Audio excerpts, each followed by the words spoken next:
Ndeha moa isika hilaza ny vaovao malaza eto Madagasikara sy ny vaovao misongadina eto amin'ny tanitsika ry tompoko vavy sy tompoko lahy. Fa mialohany hanarantsika izany vaovao izany dia toy ny mahazatra foana azadino ny miabone ny chaîne-tsika, indrindra indrindra mametraka ny commentaire ary manao ny j'aime ny vidéontsika ihany koa.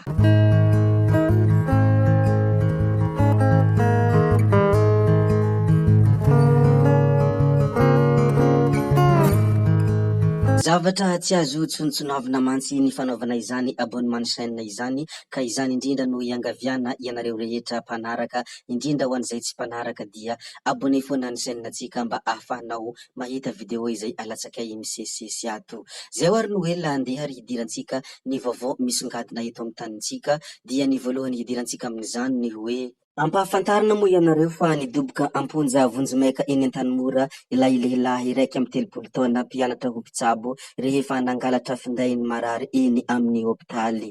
Maro ireo fitarenana voaray mahakasika ny trangany fahavelezana findain'ireo marary sy ireo mpiandry azy amin'ny ireo hopitaly eto Andrenivohitra. Nametrahana polisy nanao fanamiana sivila tamin'ny hopitaly lehibe iray tao Andrenivohitra ary tratra teo ampanaovana ny asa ratsiny ilay tovolahy ny alakamisy 9 Jona lasa teo. Ary voamarina ihany koa tamin'ny caméra de surveillance fa izy no nangalatra finday sy firavaka sarobidy any anatin'ny efitranony marary, ka izao izy nidoboka amponja vonjimaika eny Antanimora izao. Isaorana manokana moa ny polisim-pirenena malagasy nohony ity zavatra izay hitantsika ity satria tratra ilay mpanao asa ratsy ary nidoboka amponja vonjimaika. Tsara moa ny mampahafantatra iny, koa izany no antony ilazanay iny vaovao iny ho antsika malagasy rehetra mpanaraka an'ity chaîne ity, ndeha isika hiditra amin'ny vaovao hafa indray ary vaovao misongadina ihany koa. Ny vaovao hiresantsika eto moa dia mikasika any Masogolamaly, ary Masogolamaly dia anisan'ny resantsika matetika ato foana fa ka ity koa dia ampahafantarana ianareo rehetra. Mbola voatazona any Ambovombe i Masogolamaly, ka nisy moa ny fanambarana izay nataony ka toy izao izany fanambarana izany. Mbola hamafisiko etoana fa tsy misy heloka na dia kely vitako ary tsy nisy heritreritra na fananihana handoro trano mpanjakana ny tenako sy ny mpiara-miasa amiko hoy ny fanambarana izay nataony. Nohon' izany dia mbola hamafisiko ihany koa fa tsy ara-dalàna ary tsy ara-drariny ny fisamborana ny tenako fa indrindra ny mbola hitazomana ahy ato hoy fanambarana izay nivoaka ny mikasika an'ity Masogolamaly ity. Rehefa voateny izay zavatra rehetra nolazaiko teo izay dia mbola nitoha hatrany moa n'izany fanambarana izany ny hoe tena voahitsakitsaka ny lalàna fototra izay mifehy ny tany tandalàna ary voahosihosy ny maha olombelona ahy hoy fanambarana hatrany izay nataony. Voahitsakitsaka ihany koa ny zoko hivezivezy eto amin'ny fireneko. Nalaina baraka aho rehefa nangalarina ny vatoko ary mitebiteby ny vady aman-janako sy ny fianakaviako. Samy miloloha lanitra isika ary samy manitsaka ity tanomasina ity hoy Masogolamaly.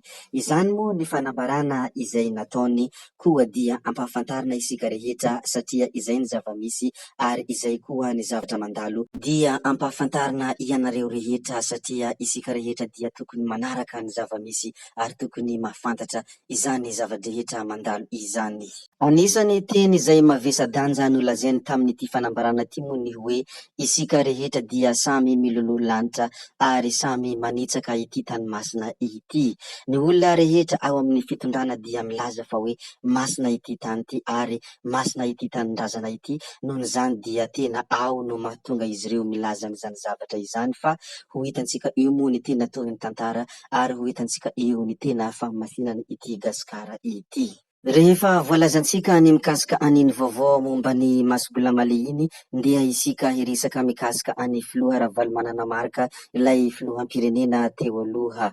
Hoy Marc Ravalomanana nilaza nanao hoe hamafisinay fa betsaka ny hosoka sy halabato natao tamin'ny fifidianana iny ary samy nilaza sy nanamarina izany avokoa ny kandida sy ny firaisamon'ny pirenena izay nanara-maso ny fifidianana hoy Marc Ravalomanana. Miresaka an'izay filoham-pirenena teo aloha izay isika andeha isika iresaka kely ny mikasika ny filoham-pirenena ankehitriny, tsy iza moa izany fa ilay mambahoaka efa fantatra isika rehetra.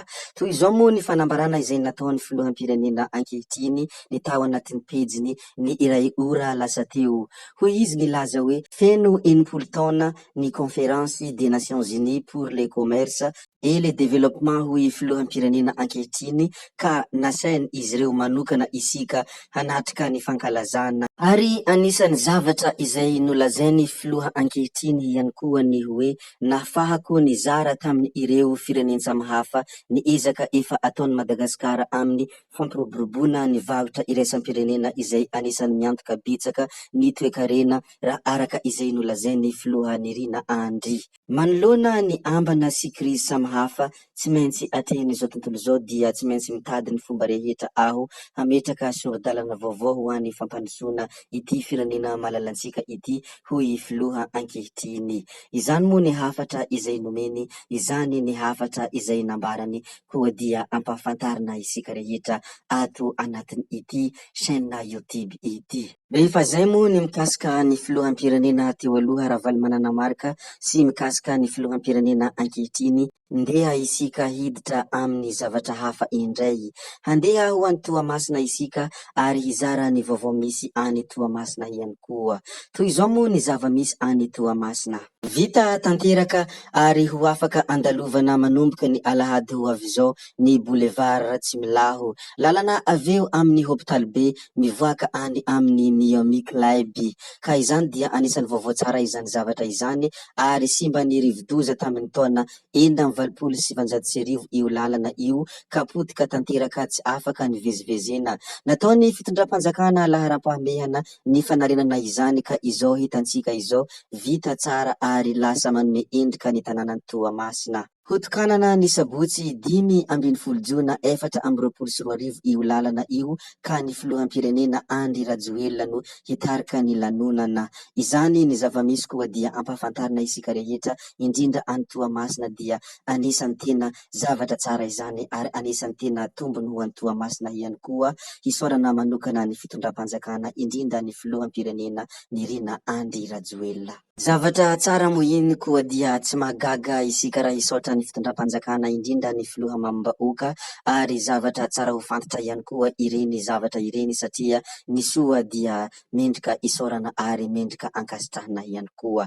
Hiditra ny mikasika ny manaraka isika, fasana miisa 4 indray no nisy namaky tany Morarano Krom ampasambahiny ny omaly. Saika ireo razana vehivavy daholo no voakitikitika sy ny korontana raha ny filazan'ny tompom-pasana, mbola tsy fantatra mazava kosa ny isan' ireo razana very hatreto ka andrasana ny fanampim-baovao raha araka ny vaovao izay mivoaka. Izany zavatra izany koa dia ampahafantarina isika rehetra.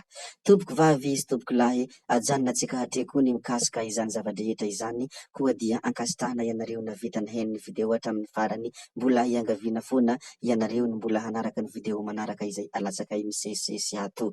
Zay ho ary Noela, tsy ataonay lavan'ny resaka hody zahay Saodia fa ianareo kosa mazotoa amin'ny zavatra rehetra izay atao, veloma vetivety fa tsy hoe veloma mandrakizay. Gaby oye, ciao ciao.